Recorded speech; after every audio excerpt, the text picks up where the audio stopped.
এই সংসদের সবচেয়ে সৌন্দর্য হলো স্বৈরাচার সরকার, যার বিরুদ্ধে আমরা 15 বছর লড়াই করেছি, তাদের পক্ষের কোনো মানুষ এই সংসদে নেই। এই একটা জায়গাতে আমরা একটা কমন থ্রেড রেখে দিয়েছি যে আমরা সবাই গণতন্ত্রকে সামনে রাখব, আর যেই আত্মত্যাগ,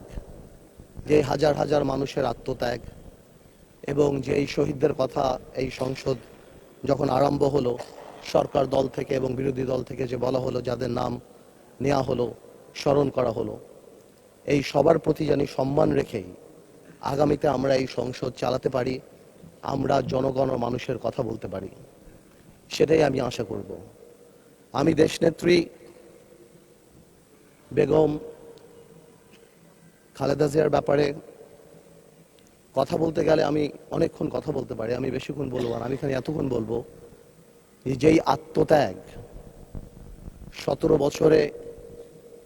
আমি ব্যক্তিগতভাবে কাছ থেকে দেখতে পেয়েছি, যেই কষ্ট এবং যেই দৃঢ়তা, আমার কাছে মনে হয় আজকে জাতীয়তাবাদী শক্তি যেখানে দাঁড়ানো, যে মরহুম বা মৃত দেশনেত্রী খালেদা জিয়া জীবিত খালেদা জিয়া হচ্ছে অনেক বেশি পাওয়ারফুল, অনেক বেশি শক্তিশালী। এবং আজকে এটাও মাথায় রাখতে হবে আমাদের সবাই যে কোনোভাবেও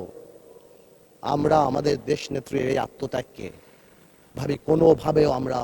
আন্ডারমাইন না করি।